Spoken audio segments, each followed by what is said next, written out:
What's up, everybody? Coming at you again, week to week. We're getting more and more consistent here. It's amazing. But, we had a great episode last week with our friend Kenny Robinson with the Freedom Fighting Missionaries.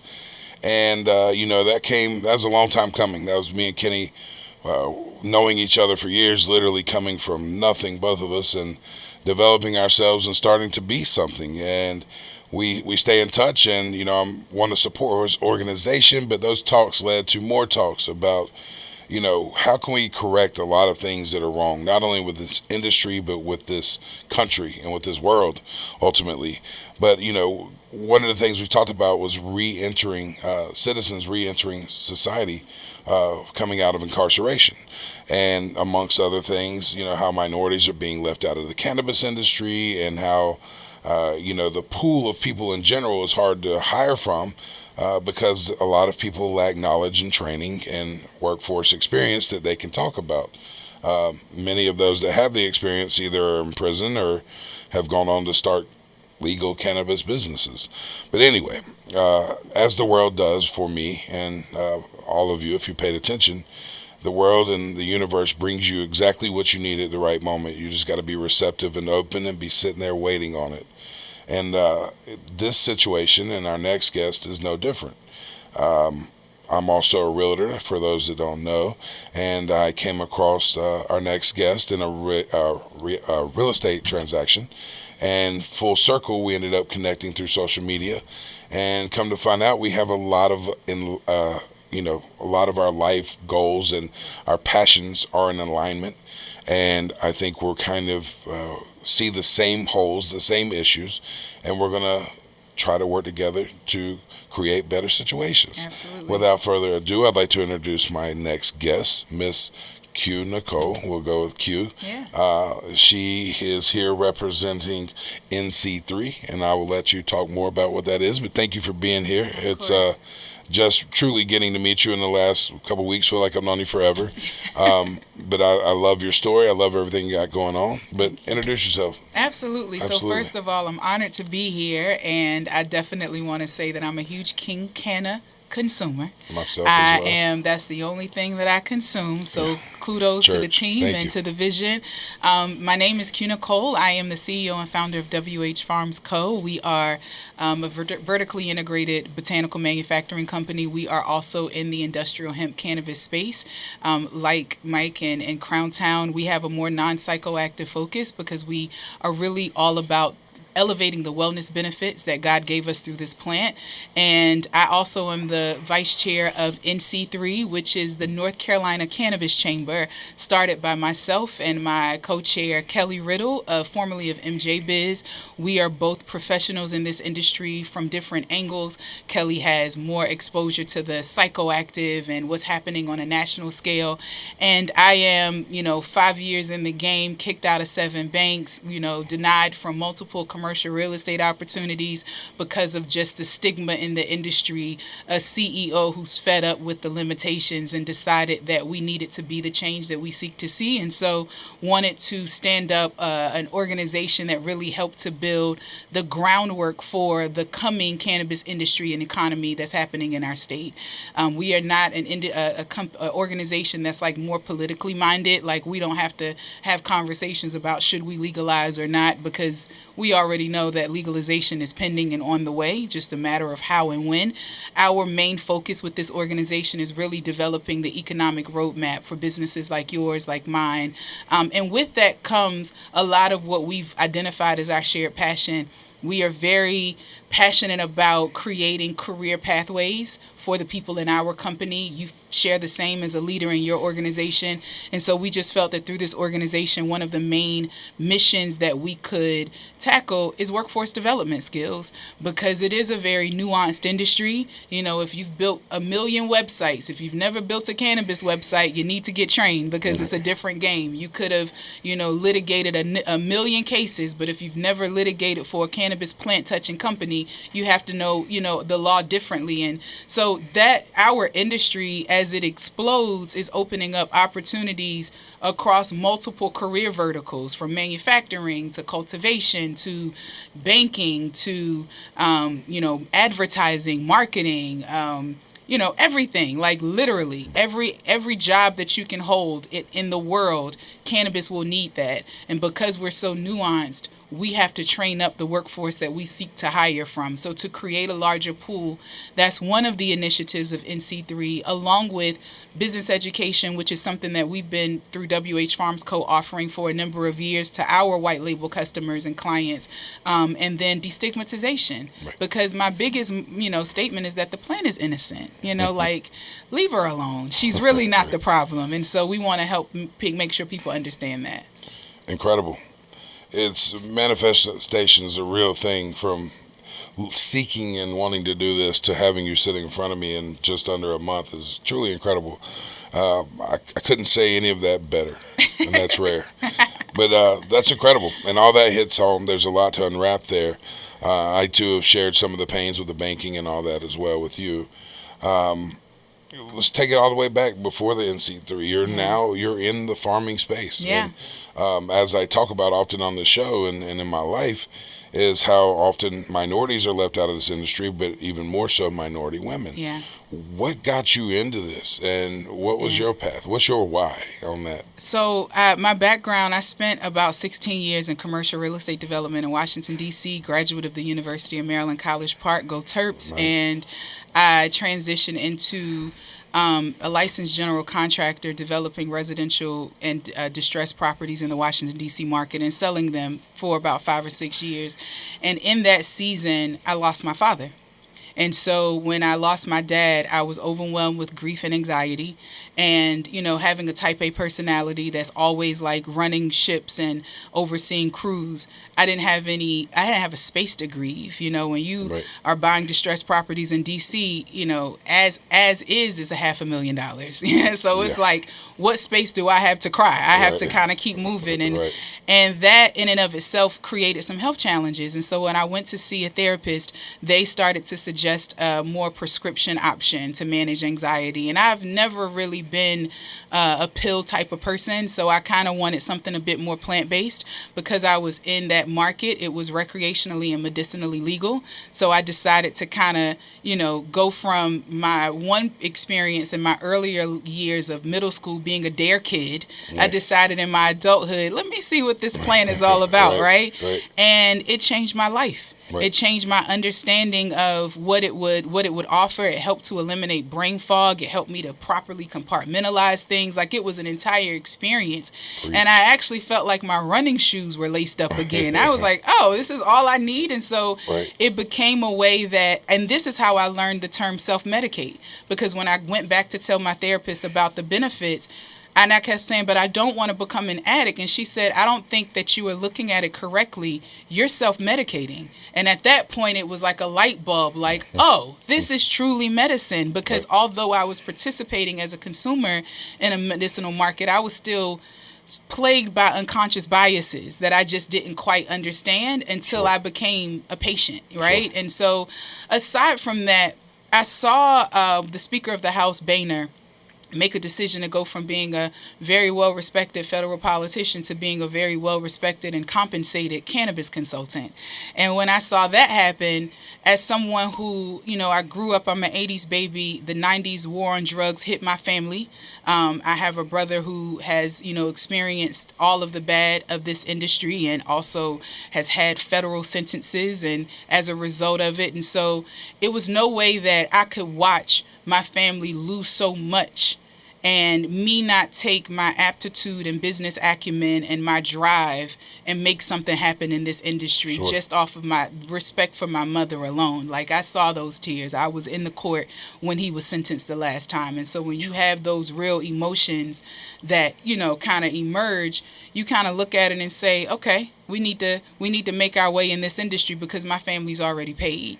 And so we're going to, make sure that we are on the other side of this. I absolutely love that. And, we last episode, we talked about the ripple effect. Yeah. Obviously, for the person getting arrested, incarcerated, it greatly affects. Yeah. What does it do to the family? What was that experience like? I mean, it's heartbreaking. Yeah. It's heartbreaking. I mean, first of all, when you take away a male from a family, you take away a lot of the structure and the stability. I remember the morning that he was picked up, how we were able to protect his son from realizing what was happening. And God bless him, he just actually finished as a second lieutenant in the Army, and he's been an amazing example of what tenacity, offers. And he and his father have a dope relationship, but this is a relationship that they're just now building because it's very hard to build it behind bars. When I see my mother who I actually found my brother dead at the age of 9. He was 7, so this was the second son that my mother lost. My mother lost a son to death and lost a son to the system. And once you get stuck in the system, especially in a state like North Carolina, it becomes like a sticky patch. Like you're in it. And so for a family, it affects everyone. It affects the household. It affects the extended family because you take away that individual. And then the reentry part is challenging because now you have technology that's moving at light speed, but they weren't prepared for emails and internet. And so you have someone that serves a 20-year bid and they come out and it's an entirely different world. So then that has a financial impact on the family. And so there are all of these things that contribute to what could be the demise of a family because of that. And I know a lot of families who've been impacted. A lot of my mother's friends, they together were praying together on Sunday morning because all of their sons were locked up. It wasn't just one household. It was a whole community that the war on drugs would hit. Wow. And it didn't matter if you were in Harlem or in Pine Tops, North Carolina. When the federal government felt like drugs needed to be in our country, they dropped those things off everywhere. And so as a result, all of us were impacted. And I think that what happened and what the consequence that has developed the most is a lack of identity amongst our young black men. Wow. We only identify with struggle. We only identify with hustle. And so that's the reason why we've been so intentional about creating a professional sophistication about this industry as we enter, because we need people to understand that the drug dealers of yesterday were operating from a space of survival. These guys just came back from wars. They were coming back into the city in the 70s, 80s. They just fought for the country in Vietnam and then come back and they don't have jobs. Of course, hustling was the way for them. Right. But in 2025, there's a way to legitimize that same desire, and we, through NC3 and WH Farms Co., are all about that. That's incredible.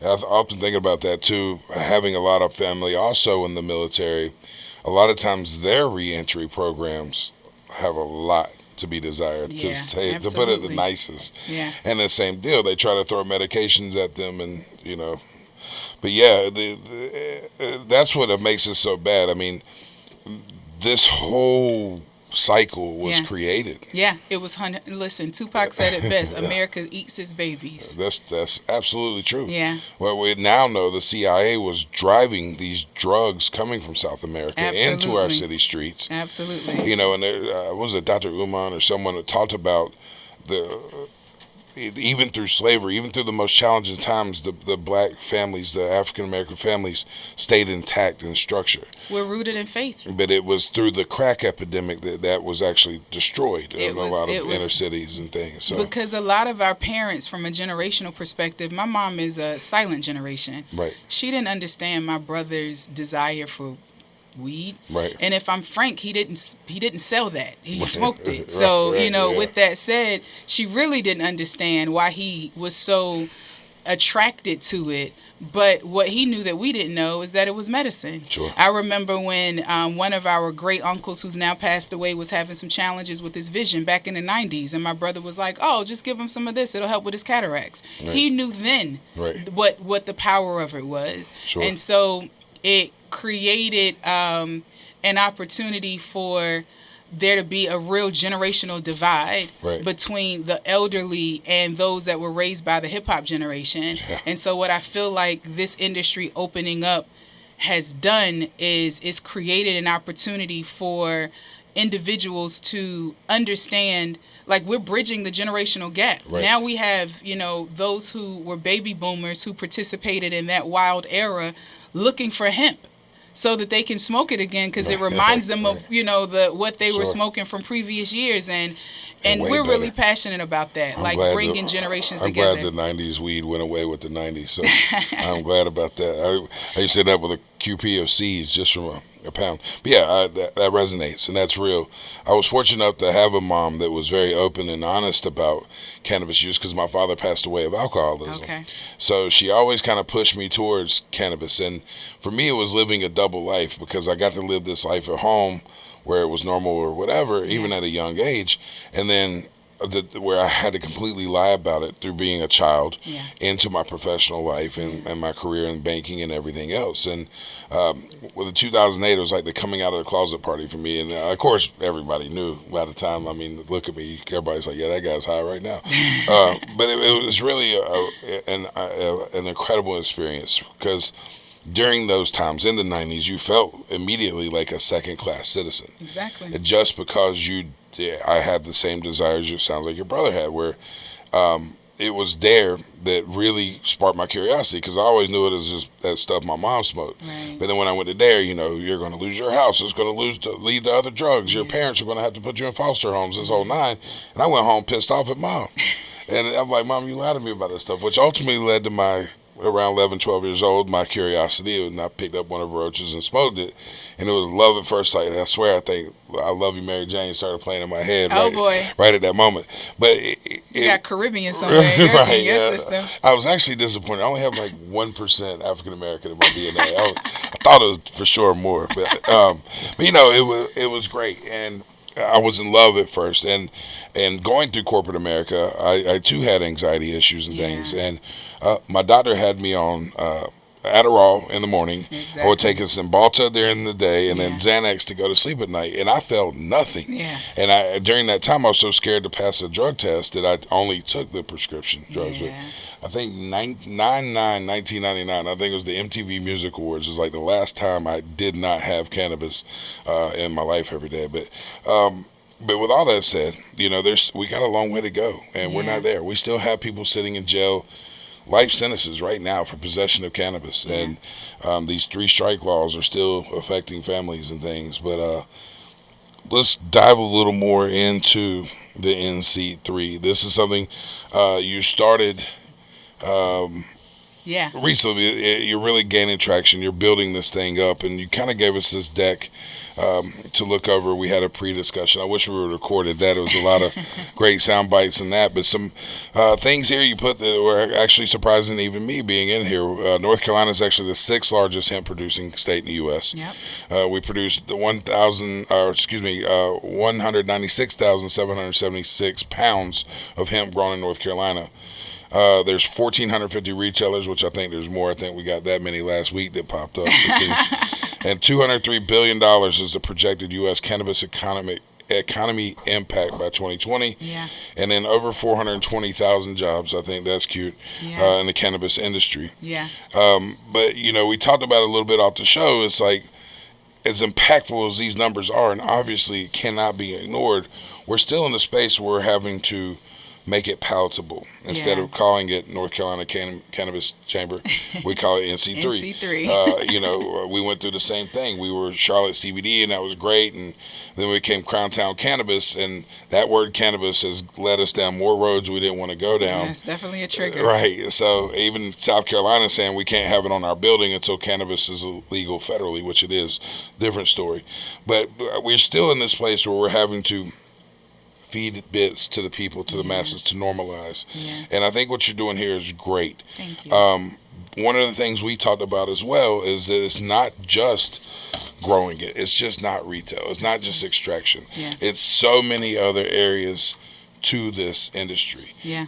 You'll talk a little bit more about that and how your approach to that is part of your core values with your organization. Yeah, exactly what you just said. Even your point about what South Carolina is requiring with your signage, but the fact that they don't realize hemp is cannabis. We deal with the same thing. I was speaking to the CEO of a major bank last week, and when I shared about the industrial hemp industry, and he was like immediately like, well, we don't want to do anything with THC, or he said TCH first and foremost. And then I was like, so you mean to tell me that all of these farmers that are out here growing for other non-psychoactive reasons are blocked out of banking because you don't understand the difference between, TCH. the industry. And so this is an industry like any industry that requires a plethora of professional skill sets at every level, Right.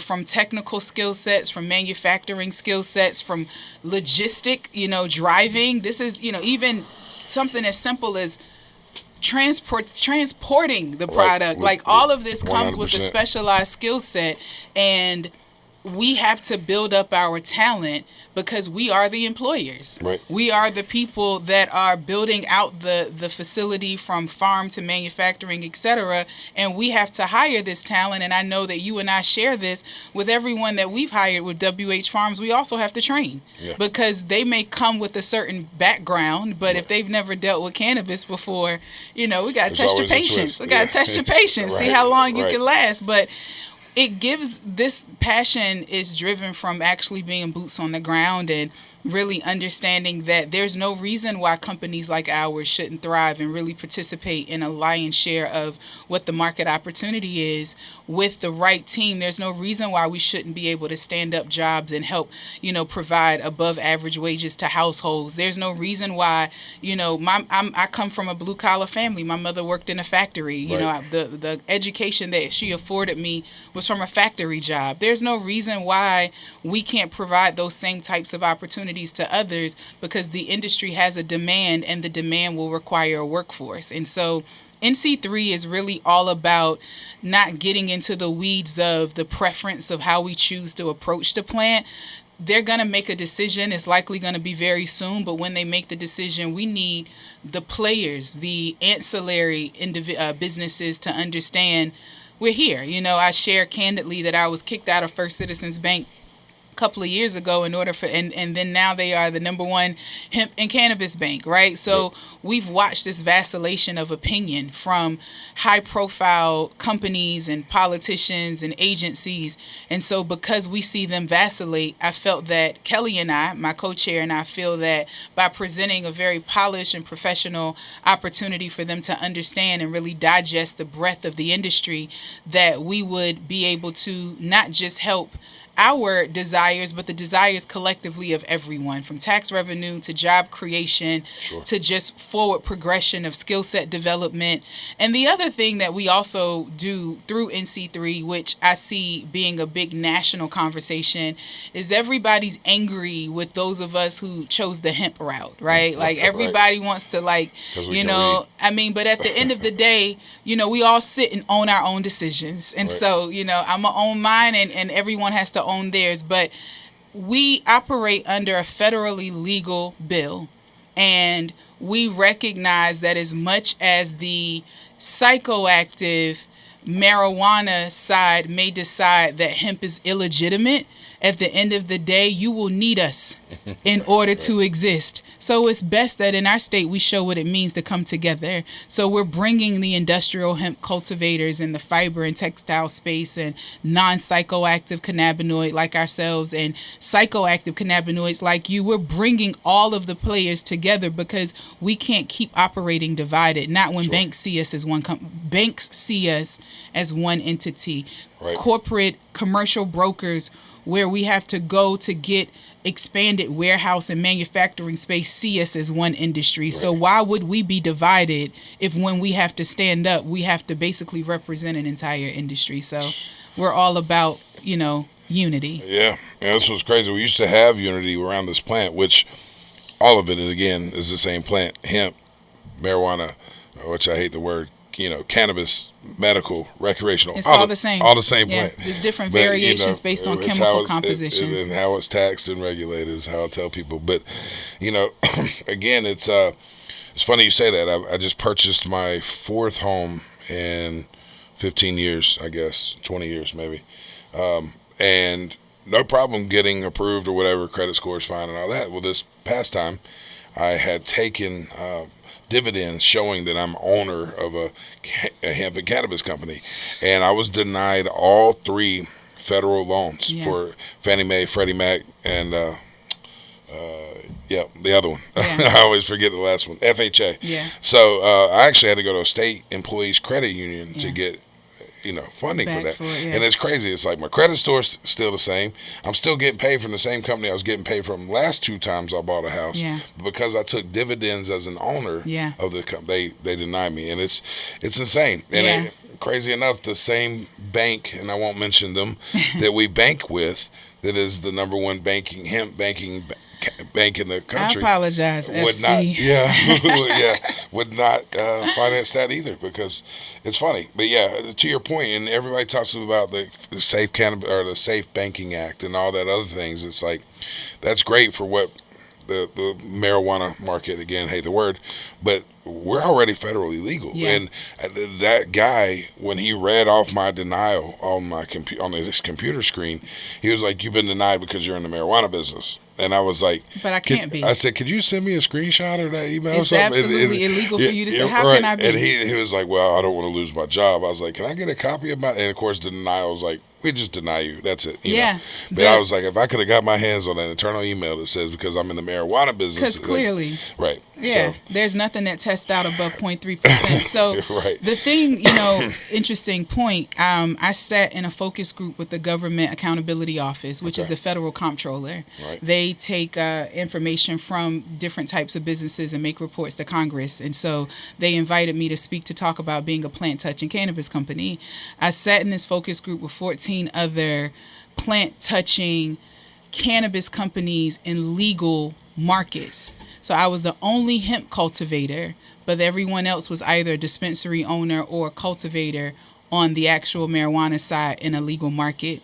And everyone talked about the inability to purchase homes, the inability to have personal credit extended to them, Yeah. the inability to run payroll, and all of these using simple payroll systems. I remember when QuickBooks told us that we could use the system for storing data, but we wouldn't be able to run any transactions through Right. it. We were kicked Yeah. out of Gusto at a period of time. We were attempting to run payroll. Thank you, Gusto, for All coming right. back around, because they're now friendly to the industry. Sure. But the point is, as I was listening to everyone's plight, and we were all talking about some of the challenges, because it does come at a real sacrifice to pioneer this industry, which is why I won't allow any legal market representative to downplay what we may go through as hemp companies, because we're all in this fight together, regardless of how anyone feels. I said to the coordinator or facilitator of the focus group, like, please pay attention to the fact that those of us who are operating by the letter of the law under the Farm Bill are exposed to the same, almost the same nonsense that these other entities are exposed to. And so this is also the big fallacy. Why is there not enough education separating those who are operating in the hemp space from those who are operating in the non-hemp space? Because the reality of it is, when we talk about your denial from a real estate loan perspective and all of those things, if I'm operating in a federally legal compliant way, then what real justification other than you are unaware of the details do you have to block me from accessing something that I have the right to? And so this is where we get into a slippery slope, but I'm very excited that the federal government is still taking that information, and although it has been communicated that it's not a priority, at least the data is being collected, and we know that this isn't just a one state issue but more widespread. Yeah, for sure. Yeah. And then to talk about the global impacts, it's crazy, but it seems like more countries are becoming more progressive than we are. And they are. Yeah, and as you think about not only the money we spend to fight it, but the money lost to fight it, and then the taxes they're missing out on across. I mean, it's crazy. I really think it's more than $1 trillion a year business. Oh, Truly. 100%. Yeah. It's huge. The black market still owns the market. Well, I met with a phenomenal consultant in Washington, D.C., who stood up one of the first cultivation and dispensary organizations. Very large player. Now he's on the political side. But he said that it's hard to evaluate the industry because we're still trying to identify the use of the plant. When they came to market in when California and West Coast really started to legitimize and legalize, we had no idea of textile application.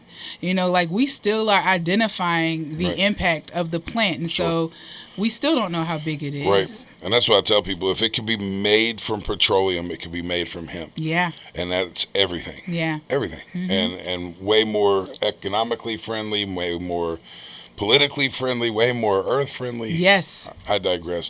So your farm produces strictly for textiles, or do you do CBD? No, we are all cannabinoid, non-psychoactive. Awesome. So we don't cultivate for textile, although we are adjacent to the textile industry. Yep. But I decided, whatever I do, I have to do it from my heart or I'm not in it. So I took on my own desire to look for plant-based medicinal products that could help with a number of common chronic wellness challenges like hypertension, diabetes, things that come as a result of dysregulated nervous system like hair loss and anxiety and things of that nature. And so as a company, WH Farms Co. produces premium personal care goods that are both traceable and able to help businesses, because we're not B2C, but we're more B2B. We help businesses develop product lines or expand their product lines to offer their clients that are looking for these types of products an opportunity. And we've been doing that now for over 4 years. We've helped over 150 businesses either launch or expand in this space. We ship all around the country. We've, developed more than 200,000 units. If you're looking for your products out there, where can they find them? Yeah, well, hopefully Crowntown soon, right? Hopefully Celestial soon. Absolutely. But if you ever want to try our products, whfarms.co/shop is actually where you can go and get an idea of we have beard oil, hair oil, salt, scrubs, lotions, things like that. Any bath bombs? I'm looking at place a bath bomb. So we do have bath bombs and salts, and our salts are amazing. I get some samples. Yes, I have samples I have samples with me, so let's make that happen. Lady. And Love then it. We also because we recognize that a lot of people were curious about the space. And so, again, in 21, I developed what's called the CBDpreneur Academy. And this is our educational component that we developed to really help people understand how to enter and navigate, especially as an e-commerce business. We wanted to empower people with D2C opportunities as our white labeling clients. And so we have this phenomenal academy that we love to share with people. We offer, and we'll start advertising this on our social media. So follow us at WH Farms Co. on Instagram, but we offer a complimentary webinar where we really break down how this industry compares to industries like Perrier, the water company, or Starbucks, and things that they've gone through, so that people can see the big picture opportunity in standing up in this space and how we can be a part by being their preferred supplier. I love it. Yeah. So what is, I asked a similar question to Kenny, what is the point in your efforts and in your life where you say, my job's done here. I've done everything I need to do. What does the end goal look like? Well, I think that, my vision is to spread the plant medicinal benefits or the therapeutic benefits of hemp. And I definitely know that until I see this country come together and be unified in our approach, I'm not even close. Right? We're not even close. Yeah, we got a lot of work. We got a lot of work to do. My immediate touch point, if you will, or benchmark is to really convert the Bible Belt. I laughed with one of your colleagues, Jenna, and I said that I'm probably responsible for introducing all of my non-consuming friends to the therapeutic benefits. And so now they consume without any sort of bias or stigma, because they see like, oh, this is medicine. Like, this is actually healthier for my grandmother than some of the medication that they're offering her, because it doesn't come with these wacko side effects. And we've held or hosted a number of conferences. Our conference brand is called the Elevated Educator, where we bring nurses in, cannabis nurses, to talk about the therapeutic benefits, so that those specifically in the Bible Belt, I have family members who have become addicts to pain medication. And, I'm really fighting hard against that stigma by offering a plant-based wellness solution that manages pain. And so we're very big on that. Cool. Yeah. I love that.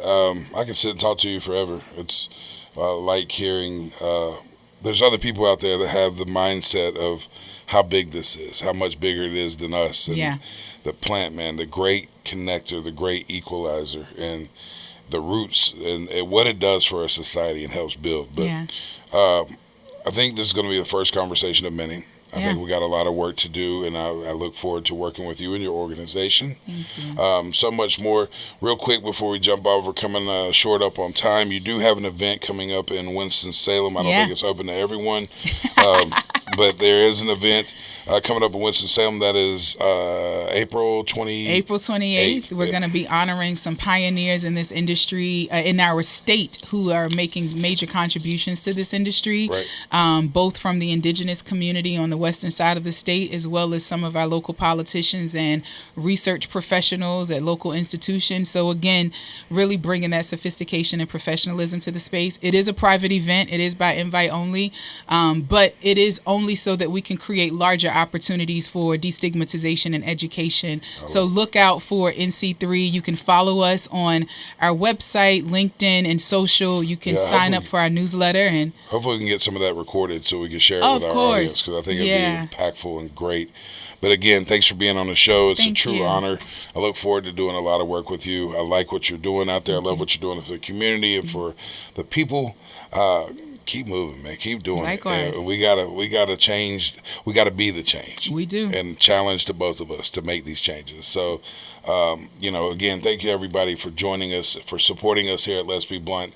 This is a passion project for all of us. We're just trying to spread the word. We got the platform. We're trying to build the platform. Please subscribe. Please share. Please like. It costs $0. That's right. And it helps small businesses like ours. And, we just want to spread the word and show what kind of impact this plant has, a positive impact on our communities far and wide, and how far that impact reaches, not just through use of the product, but the ancillary communities and the ancillary services and jobs that are created from this plant. And every dollar spent locally is a dollar spent in your neighborhoods, not across the country or overseas. So best of luck to you. Likewise. Keep the fight up. Keep supporting us. letsbeblunt.org. Like, subscribe, share. As always, peace, love, and cannabis.